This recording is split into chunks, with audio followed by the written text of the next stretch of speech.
First thing first, James, how are you? I'm very good. I've been up since about when the sun came up, so I'm a bit tired. Long day? Long day, but I'm all good, thank you. Okay. So what I want to start with is after making this new music, how do you look back at the chaos and the calm? I look back with so much pride. I look back and I see something that, I'm more proud of than anything else at the moment. Everything I achieved with Chaos and the Calm is everything I've ever achieved so far. So I also, because of that, I'm able to set myself a goal. I'm able to say to myself, okay, for everything that I achieved with Chaos and the Calm, I now want to achieve more with this new music. So here goes. In that sense then, what is the ambition? What and then even before Chaos and the Calm, what was the ambition in terms of creativity, in terms of... The ambition is to be, the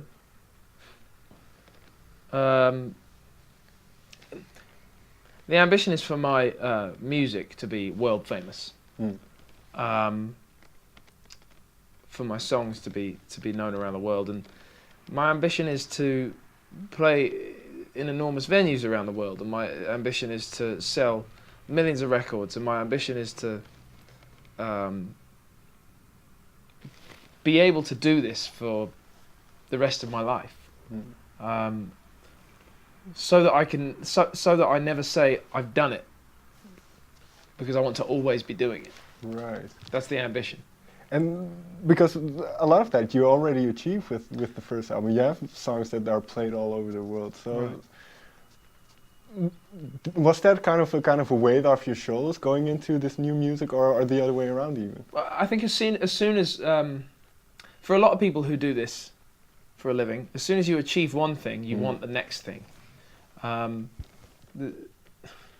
Maybe there's a weight off my shoulders, but there's not really, because I don't know, I don't work like that. I want to improve on everything I achieve, and then when I improve on it, I want to improve on it again, and take it further. And if my songs get played all around the world, they don't get played around the world enough.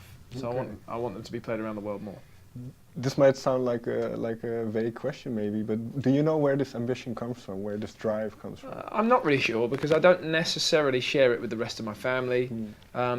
It's not to say that they aren't ambitious people, but I think we're different. We're just different, and maybe the ambition comes purely and innocently from being a kid and seeing footage of people like Bruce Springsteen and Michael Jackson performing to enormous crowds, and hearing their records on the radio, and hearing how everybody talked about their records as the greatest records of all time, and thinking, well, that looks incredible, I want to try and do that.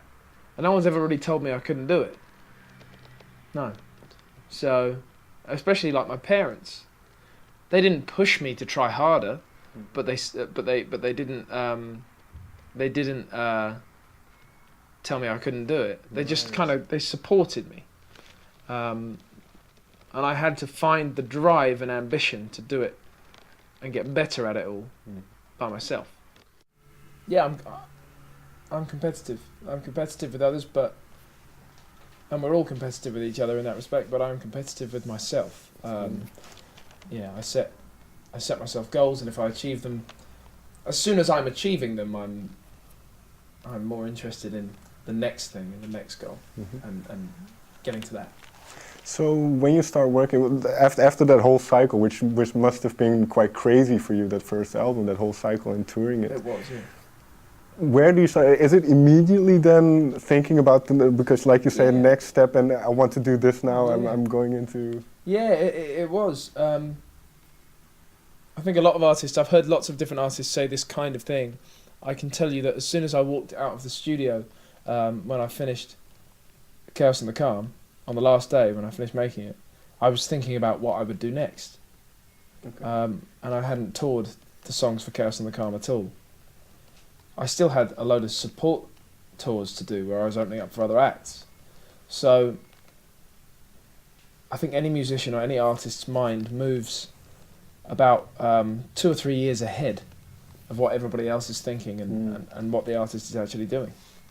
That's quite interesting because doing these kinds of things, interviews and talking to people, performing the songs, does it feel in a way old then? At this point, I know that, you know, even though I've had these songs, these new songs, I've had them for a short while. They haven't. Only Wild Love has gone out into the world. You know, nobody else has had them at all yet. So once you know that people have heard it for the first time, and then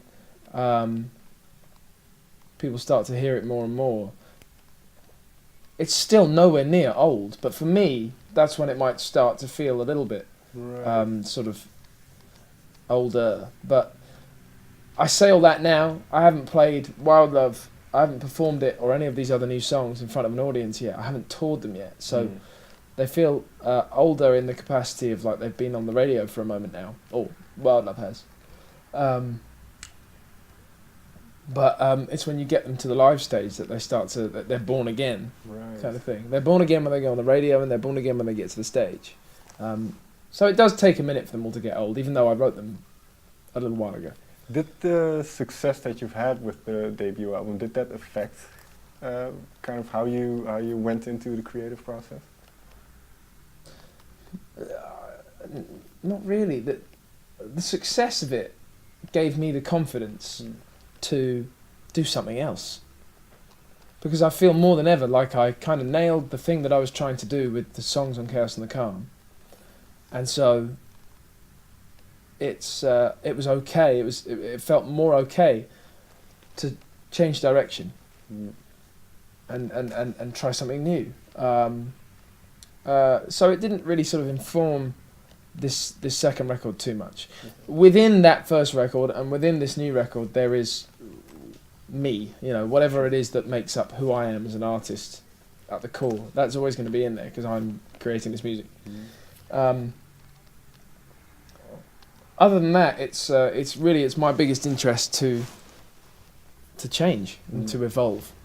And that's also a part of contention for a lot of audiences. A lot of times you hear a lot that when somebody doesn't make the exact same album, people get upset a little bit. That's fantastic. I kind of love that. But can I imagine then that this didn't play a role for you? No, it didn't bother me. It didn't. You know, I love my fans and I trust them and I believe in them because I know that they believe in me as an artist. Right. And there's lots more people out there that I want to sort of bring into my circle and hope will become fans of my music. But I only really achieved that, and I'll only really create a long career and life with these fans if I evolve. You know, if I try new things. They'll go out and try new things. They'll go out and check out new types of music, different things. And do I want them to keep coming back to my music and going, here it is, same old James? No, I don't want that. As an artist and as a creator, I don't want to do that. Right. To myself either. So yeah, I gotta try other stuff. So this thing provides you obviously with the opportunity to show a different side of yourself and different influences. So where did you start? Did you already, like you said, you had the first album done? Did you already have stuff in mind that you wanted to go into? No, it came to mind more about halfway through touring Chaos in the Calm. I toured Chaos in the Calm for 3 or 4 years, and halfway through that time is when it became second nature, getting on stage and playing these songs and performing them in a certain way. And it wasn't boring, but when I stepped off the stage and went to listen to music, I stopped listening to the music that inspired Chaos and the Calm, and I started going and looking for new sounds to inspire me, and just new sounds to enjoy. Some artists, some records, I looked back and I went to Prince music that I'd grown up hearing, and Michael Jackson music and David Bowie music. Some of it was the Strokes, some of it, you know, there was various things. And then I looked to stuff that I hadn't spent as much time with, that was new to me, like LCD Sound System and Lord and Frank Ocean, Drake, Chance the Rapper, music like that. And in all of that music I found I was having new ideas about how I would present myself and what I would do, what I would make for my next record. What was the first song that came out of kind of this inspiration or this period? Wild Love, actually. Okay. Wild Love was maybe the third song I wrote for this new record. And I tell you this, I sat back and listened to it and I loved it and I was proud of it.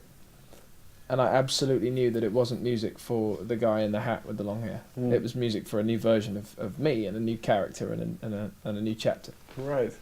And because, well, you mentioned new chapter, and it's not just musically, but you as a person obviously evolve over the years as well. Yeah. So what kind of mindset were you in terms of your kind of your being? When I was writing these new songs? When Wild, kind of the period when Wild Love came out. Good question. I was... Well, you know, I was a more confident songwriter than I'd ever been before. The chorus line, you know, the opening line to the chorus of Wild Love is, "I want to give you wild love, the kind that never slows down." My lyrics were a little bit more complex and a little bit more... trying to think of the word. They didn't get to the point as quick, my old lyrics. And they still, all those songs on Chaos and the Calm, they said things. Sure. They had a point. But they were full of anxiety and uncertainty. I was a less confident person. I was trying to sort of pour my soul, my heart and soul into songs, talking about how I felt and you know, the atmosphere within relationships I had with certain people. And I didn't know how they'd be received. So, you know, you do your best and you hope that it'll work. This time round, I knew that I had a fan base out there. Right. And I wanted to show them a new level. I wanted to show them a new level and that I could go to a different place and that there was more to me than just this intimate, kind of intricate sounding singer-songwriter guy. In that process, in going through these songs and then discovering all these kind of new elements, did you discover something about yourself as well? I guess it's a similar kind of answer to the last one. I did discover this confidence, and I've always felt like I was kind of a confident person, but I know that I wasn't as confident in such a relaxed way when I started out as I am now. Right. And that's not to say I'm not still full of drive and ambition. I'm still desperate to achieve more and to be, you know, successful with my music in a bigger way, globally. But I guess I'm a little bit more, while I'm a little bit more comfortable in my own skin, it's a new skin, like it's a new version of myself. And I think that's the thing that's made me most kind of comfortable and excited. Finally, then, I want to get into one song in particular, which is In My Head. Do you remember the mind space you were in when you wrote that? Yeah. Again, that's a great example of how my confidence has developed as a songwriter. That's supposed to be, you know, that is to me an out and out, like, euphoric, uplifting pop record. It's not, you know, it's not just soul. It's not just a singer-songwriter thing. It's pop music, and the mindset I was in when I wrote that is that I want to get onto bigger stages than I've ever got on to before. I want to tour arenas. I want to reach stadiums. I want to play big slots at festivals, and I'm going to do it with music like this because this is going to reach a lot of people. Did you know that when you when you wrote it? Well, I mean, I could tell you I know that, but like we still don't really know if it's going to work because the song hasn't come out. But I believe it. But part of what attracted me to that song, there's a tinge maybe of gospel in absolutely. In there. So music for people, you know, as opposed to person. Like it's music for groups of people, and it's you know, you can dance to it and you can feel joy to it, and I want to create that. The final question then, because you mentioned kind of moving away a little bit from that singer-songwriter attitude. So I've always seen this, and this may be a whole wrong interpretation, but it often seems like there's a hint of self-pity in those kind of songs. So is it fair to say that has kind of disappeared? You mean my old songs? No, but in that kind of style of writing, you mentioned sure. Now you're more direct, now you're more confident, so that kind of feeling sorry for yourself. Right. I think there's, you could put it that way. You could say that there's ego. You know, that's an artist's job, to kind of magnify those things. And yeah, it's there. It was in there then, and it still exists in my writing, but maybe in a different way. So it's not gone. I wouldn't mind seeing a version of my writing where it wasn't there. It'd be interesting to me, but I know that it's not gone. I know that it's not gone in the songs I've written. I can think of a song on the second record that you won't hear. You haven't heard it yet. Maybe there's more of that sort of self-pity, or even that ego, or that sort of self-centered mindset that exists in all artists' work, and it's there in that song quite an amount for me. And then at the end of the day, luckily you can still evolve. Absolutely, man. With every album that you make. That is the one thing you can always rely on, is that there's room to evolve. Right. As long as you believe it, you know. James, thank you very much for your time. No worries. Thank you, man. Cheers.